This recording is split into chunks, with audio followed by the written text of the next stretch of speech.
becoming the true you within you within you. And we'll look at the alternative to that in just a moment. Learn to navigate the worldly waters of life during this transition of the ages.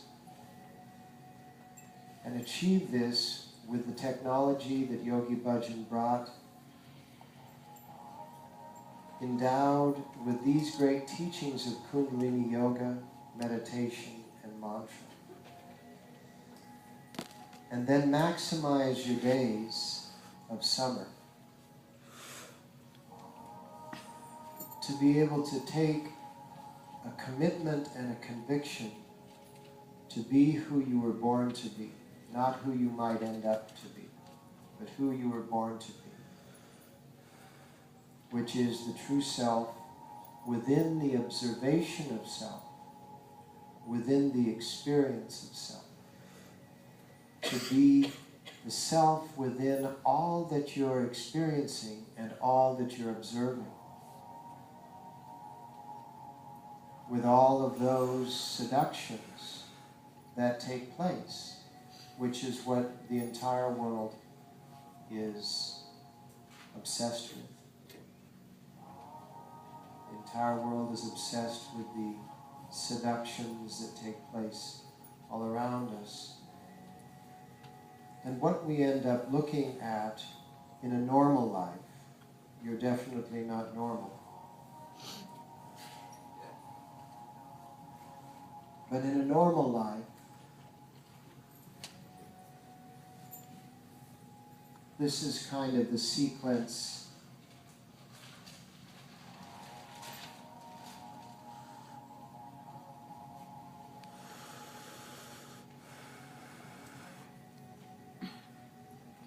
an event takes place, and you emote. You have a glandular cellular reaction to an event that takes place, a person, place, or thing, or an idea, which gives birth to a group of feelings. And then those feelings trigger some thoughts. And then that thought usually takes and creates some form of action, either active or passive. And then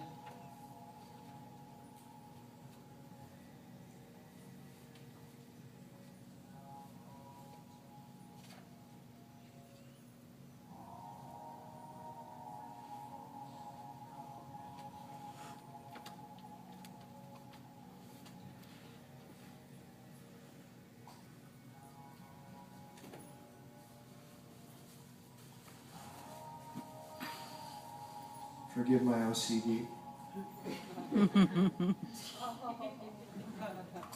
Why would you make a blue mouth, yes?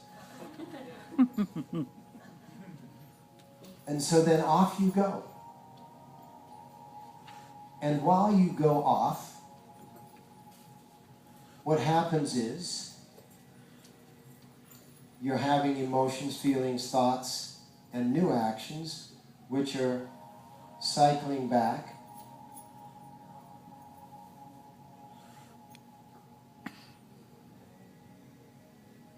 produce new thoughts, actions, feelings, opinions, decisions, and it just keeps going. It just keeps going. It just keeps going. It just keeps going.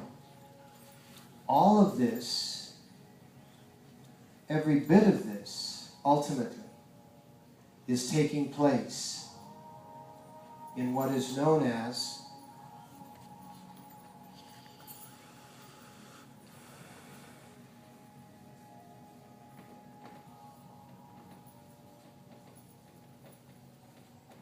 the mirror, which surrounds you.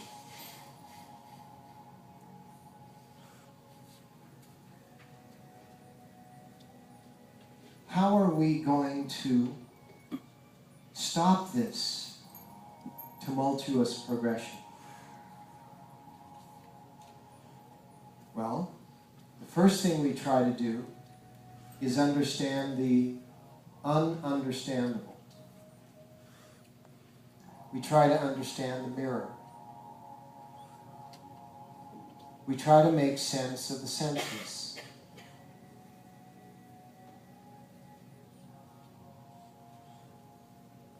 A reflection of a reflection of a reflection of a reflection of a reflection of a reflection of a reflection of a reflection. And eventually,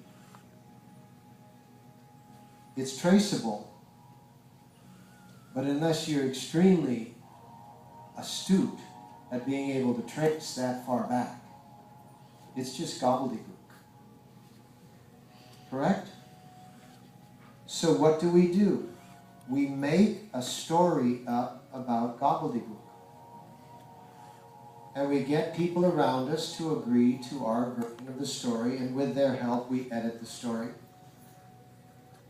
And through an edited mutual story we create what is called a relationship. A relationship is basically two people who have edited a common story, and they've agreed on a commonality.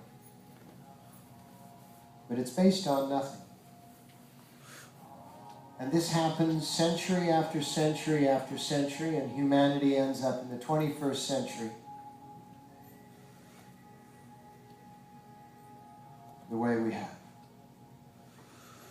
You get spun out of the system, end up at a Yoga West on a Saturday afternoon going, looking for some way of making sense out of the nonsense. And you can't. You can't make sense out of the nonsense, but you can make sense out of you. And you has nothing to do with your stories. The you has nothing to do with your encounters. The you has nothing to do with your history.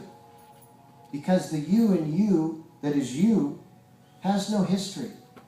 It's eternal. History has to have definition.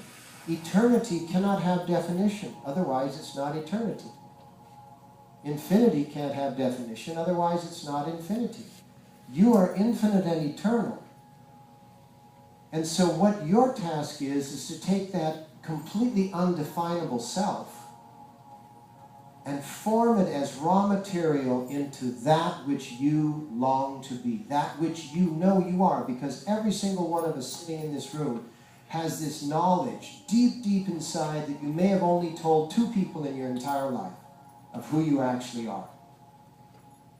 One of them is you, maybe.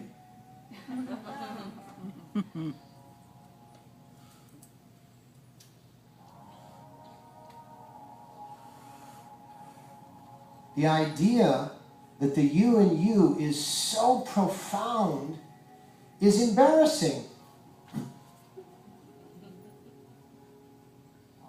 Because you're living in a world that is not profound.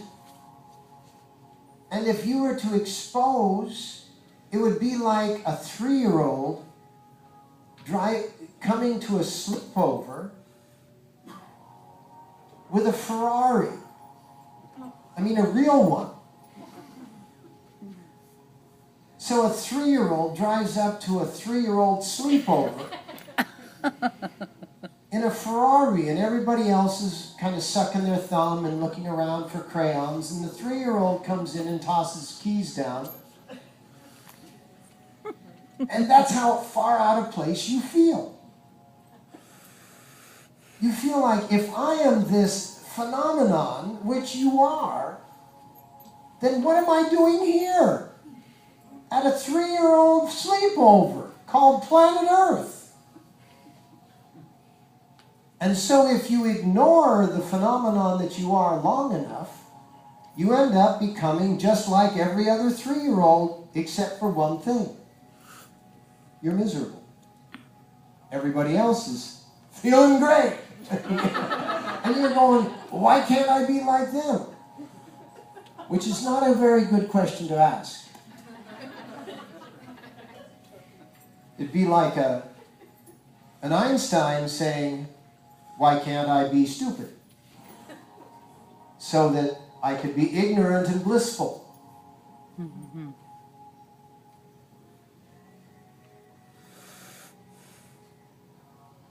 Knowing that we were on the rise, Yogi Bhajan came to America in 1969 with a technology. And when he arrived, he wasn't sure that he was going to teach Kundalini.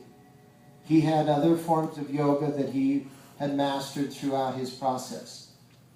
And when he looked at us, he said, oh God. When he looked at the Western youth, you know, the kids in their 20s back in the 60s, he went, whoa, we are in need of some deep help here. Because here we have these incredible, and you're just the extension of that. Here we have this incredible depth of consciousness. It's like all the ancient yogis of India got